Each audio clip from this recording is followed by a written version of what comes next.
Praise the lord. రోమపత్రిక 5వ అధ్యాయం 3వ వచనం. శ్రమ ఓర్పును, ఓర్పు పరీక్షను, పరీక్ష నిరీక్షణను కలుగచేయును. ఈ వాక్యం ఏదైనా కష్టం రాగానే ఎవరి హృదయమైనా విరిగిపోయింది. ప్రార్థనలు చేస్తున్నాం, ఆలస్యం అవుతున్నట్లే అనిపిస్తుంది. నీ కన్నీళ్లు మాత్రమే తోడుగా ఉన్నాయని అనుకోవచ్చు. కానీ ఒక్కటి, ప్రతి శ్రమ వెనుక దేవుడు నిన్ను విడిచిపెట్టలేదు.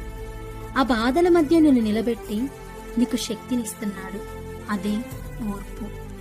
ఓర్పు అనేది ఒక్క రోజులో రాదు.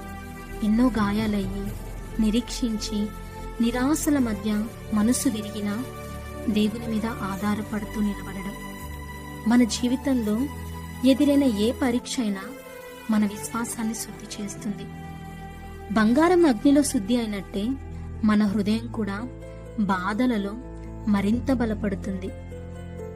పరీక్షలు రాగానే చాలాసార్లు దేవా ఇంకెంతకాలం అని అడుగుతాం. కానీ ఆ నిరీక్షణలోనే దేవుడు మనకు సహించే మనసుని, మనలో విశ్వాసాన్ని పెంచుతాడు. శ్రమలు అనేవి మనల్ని ఏడిపిస్తాయి. ఓర్పు మనల్ని నిలబెడుతుంది.